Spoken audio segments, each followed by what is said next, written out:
Ladies and gentlemen, please welcome to the ring, Imre Nagy.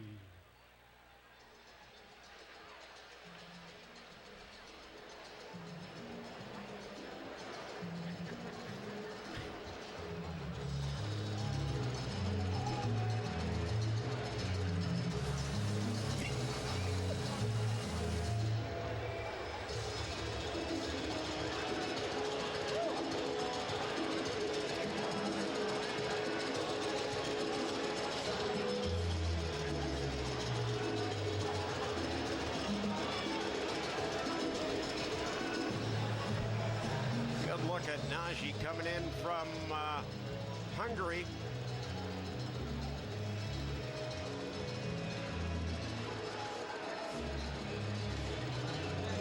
(14-7), we said, with 6 knockouts, so he's got a bit of power behind him as well. Yeah, and a good bit of experience. I mean, 21 fights. That's pretty good. To the ring this time, Josh O'Reilly.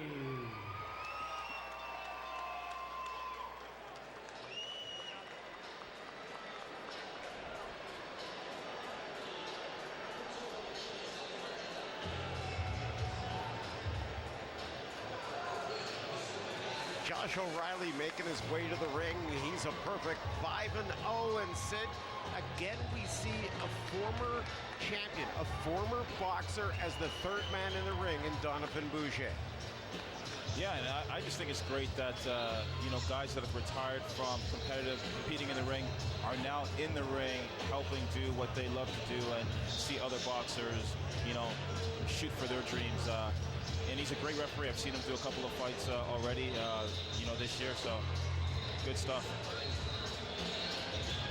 Michelle, it's got to be really big for the sport as well to see former champions and former boxers becoming not just a secondary role, but becoming another face to the face of Canadian boxing. I was just going to say, it kind of adds to, a tradition that I think we're not exactly known for as Canadians, but I think it's growing, and people like that staying in the sport and representing it can only be good for growing it. 100%, Ken. O'Reilly gets into the ring. Ladies and gentlemen, our next contest proudly brought to you by Presser Law Firm, Phillips Moving and Storage, OLG Slots at Woodbine, and OLG Slots at Ajax. This bout scheduled for 6 rounds in the super featherweight division. Your judges for this contest, Mr. John Wiley, Mr. Jeremy Hayes, and Mr. Harry Davis. Your referee, Mr. Donovan Boucher. Introducing first, fighting out of the blue corner, he comes to the ring wearing all black. His professional record, 14 wins, including 6 by way of knockout, 7 losses. All the way from Szentes, Hungary, he weighed in at 131.4 pounds, Imre Nagy.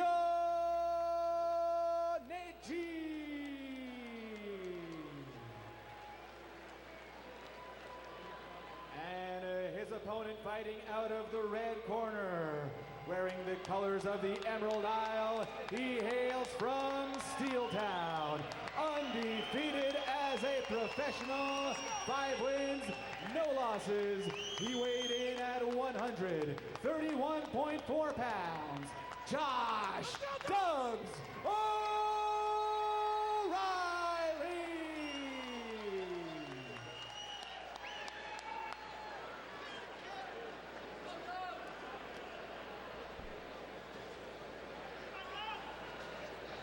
Okay, gentlemen, I gave you a pre-fight instruction in the changing room.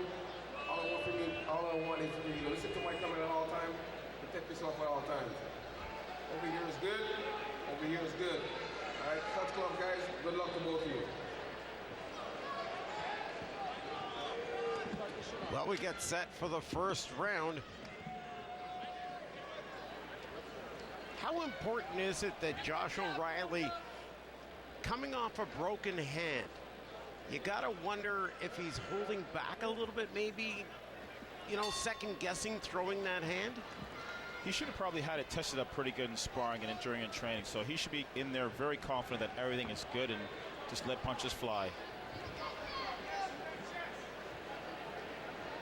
Michelle, one of the big things we talked about, and last time we had a chance to talk with Brandon Cook, who's our main event tonight. Same Bad Boy said, yeah. the Bad Boy said, hey, he broke his hand, and he thinks that the Canadian way of doing things, of taping your hands, has to do with so many broken hands on fighters nowadays. Yeah, and I don't think it's so much Canadian as in Ontario, because it's the Ontario. It's Ontario way. Yes. And it's only one roll of tape being used, so he's hoping that that's what I'm saying, yeah. Things should be changed in the future to protect fighters a little bit more. You know, we talked earlier about protecting fighters and having former fighters in the ring and being referees, and that's a great way of protecting them because they know when a fighter is really injured before that extra knockout punch, so to speak. So why not take that extra step in protecting our fighters? Sid, when you're taping hands, one little mistake with tape when you've only got one rule could cost a man not just a fight, but months. You're right, Michelle, months. Yeah, I mean, and some of these guys, I mean, this is what they've chosen to do, and to get a broken hand and be out for months, that's huge in a career. O'Reilly doing a great job staying away from those big lefts.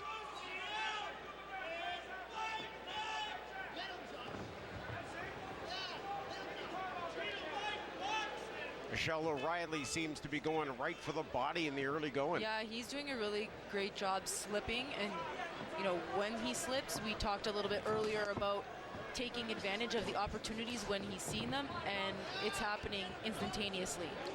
Sid, how important it is for a guy with 5 pro fights to his credit, fighting a guy with 21 pro fights. It's a great confidence boost, and he's handling it really well. I mean, you can see right now he's controlling the ring. He's got the power, and yeah, he's having his way.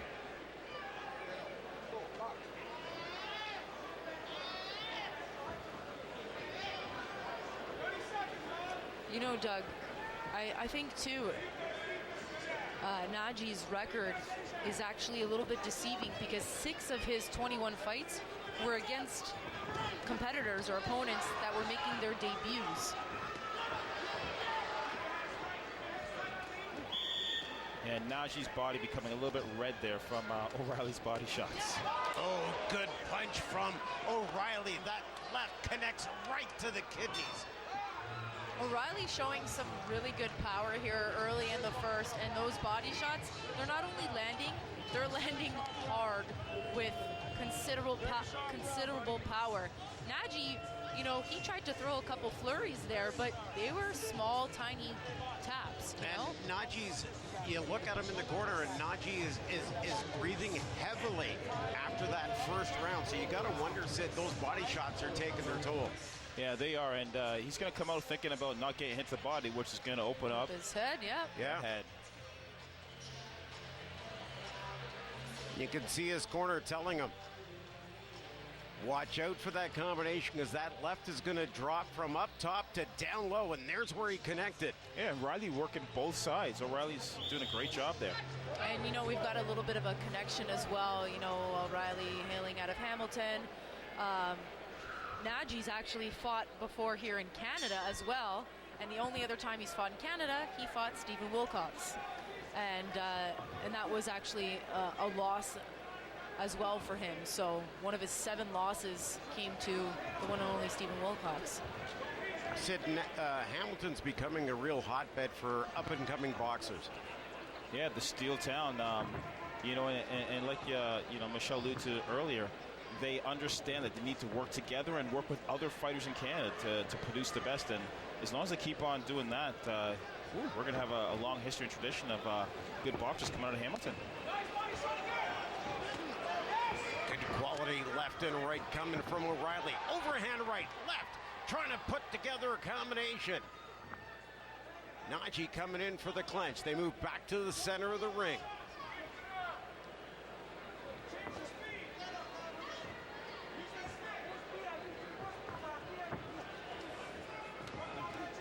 Michelle Sid alluded to it earlier. Look at the red markings along the body, especially on the left side of Nagy. Well, what's happening is O'Reilly's coming in, putting together 3-4 punches, and then finishing with the body hook, and it's landing every time because Nagy's unfortunately turtling those first 4 punches and leaving his body open for that finishing shot.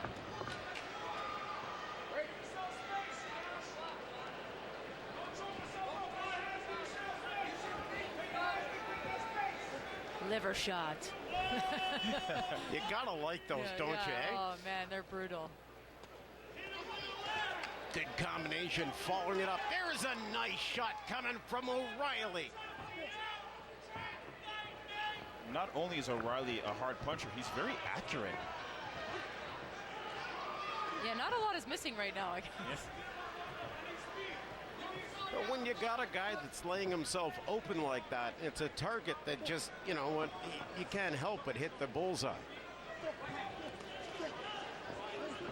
Like you said, Michelle, he's turtling on those first couple of shots, and then he leaves himself open for the last couple. Yeah. There you go again.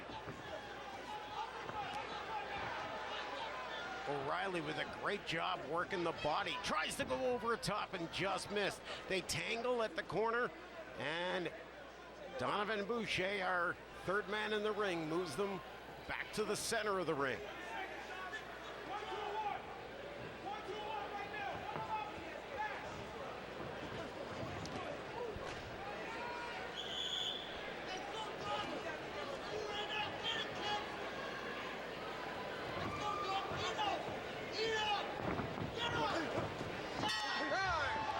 Job to finish off the round from Dubs. Josh O'Reilly, again, in my opinion, has taken the first 2 rounds with relative ease. Yeah, absolutely. And, you know, one thing, too, about his flurries and why he's also been successful is, you know, we talked a little bit earlier about cadence, for instance, right?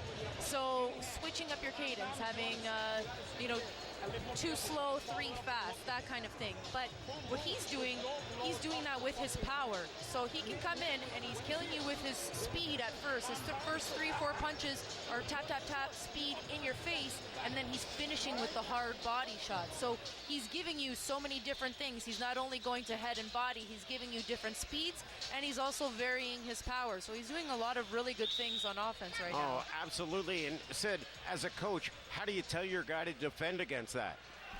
He's got to throw more punches. He's just got to put. He's got to be more active, doesn't he? 100%.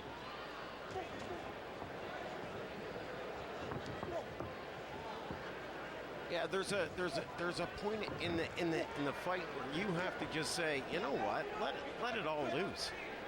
Yeah, because there's a point where it's like you're just gonna sustain more damage if you don't let your hands go, and we're getting close to that point. O'Reilly putting together a nice combination, moves his man into the corner. Nagy along the ropes. O'Reilly's got him in the corner again, goes down low.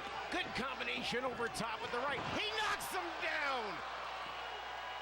Dubs O'Reilly takes his man down here in round number 3, and there's lots of time left before the bell. He's out. Donovan Boucher waves his man down as Josh Dubs O'Reilly moves his record to a perfect 6-0.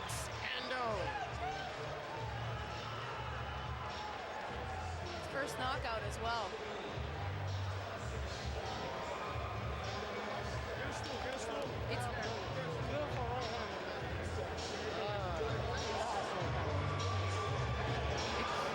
Exactly. 2.5 rounds of going to the body, finally opened up the head, as we mentioned, and it was right on the button, a right hand, right to the chin. And said that right wasn't just a wild right, it was straight to the chin. Yeah, very accurate. He knew what he was going to do once he got his man backing up, and he delivered. I have to say, if you're a coach, that is a clinic, and you show your fighters and your potential fighters, all right, this is what you should be doing. Exactly. You know, put that on film and show everybody in your club, this is how we do it. Very impressive, very impressive. look at this once again. Sid, take us through this knockout. Yeah, he got Nagy backing up off balance and then just, followed him up with a right hand straight to the chin, and that's the result.